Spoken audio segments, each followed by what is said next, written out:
the winery. We've been here all morning long as they're making efforts to try to save this and try to blunt the progress of that fire. Jeff Allen here from CAL FIRE, and you'd actually told me just a moment ago, I actually flagged you down, thank you for stopping, by the way, that there's some active backfiring going on right now. So you are taking active measures to control the movement of this fire. Correct. Right now, currently behind us, we are backfiring in this location to stop the forward progress of the fire. And by forward progress, you're talking about the westward growth of the fire. It seems to be moving towards the west, and that's what you're trying to control? Correct. The direct winds last night pushed it in two different directions. One was towards Oakmont, and another one was towards Sonoma. Okay. And what are you guys doing at this time? You're doing the backfire. We've also seen the helicopter overhead, and it appears to be doing some kind of surveillance for a possible water drop later on this morning. Correct. Aircraft now are able to fly, so we do have a couple helicopters in the area that are dropping water currently. In this area here, they're currently having backfires to push back on the fire, and those are operations to put a fire line around it. And we have one of those helicopters coming in right now as we take a look, and we've seen this helicopter coming back around, and really looking from the air gives you guys a chance to really figure out what this fire has done overnight, and maybe even figure out how you're going to progress through the day, right? Correct. Our air operations are critical in this. Basically, the helicopters and the aircraft are to pretty much slow the fire down. The firefighters on the ground are the ones that actually extinguish it, so they're kind of helping cool this fire right now. And is he actually dropping water? I didn't see a bucket there, but does he have the ability to drop water? Correct. This one does not have a Bambi bucket or a drop bucket, they could call it.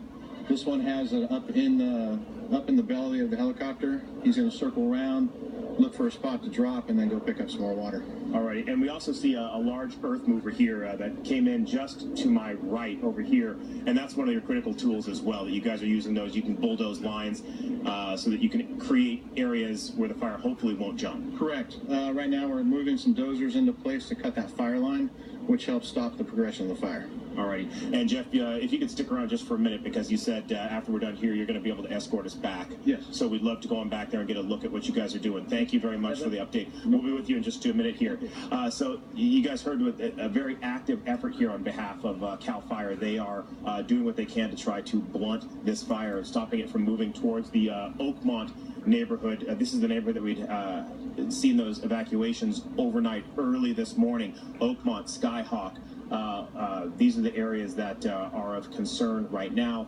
You can see the fire has been slowly progressing through, but you've heard that some of the smoke that we might be seeing might be from backfires. Those are the fires that firefighters set intentionally, trying to burn out some of the fuel so that the fire does not have any fuel, so it can't progress forward. So in other words, if they can burn some of that area out, that means that's an area that the fire hopefully won't jump, and they can, again, hopefully stop that westward progression of the fire.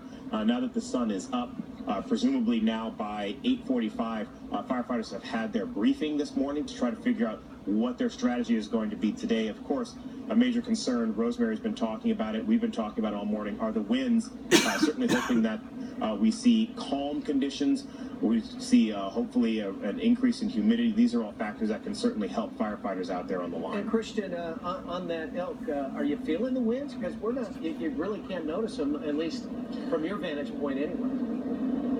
No, we're getting very light breezes here, Frank, and these the wind is blowing gently from the west to the east, which again, our firefighter earlier said actually helps them because it's not propelling the fire.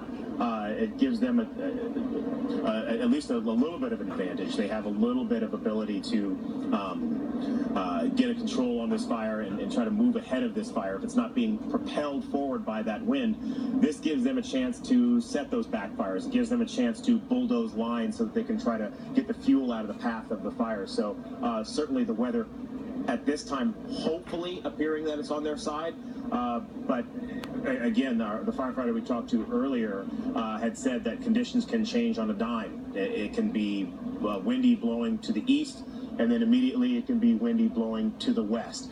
So guys, as soon as we're wrapped up here, you'd heard we'd set up an opportunity to go with Jeff, our CAL FIRE firefighter, so that we can get a look at those fire lines. We're hoping to have that for you coming up in just a little bit. Okay, well, we'll let you go, Christian, but thanks. We know how quickly things can change. We appreciate the update. Stay safe out there.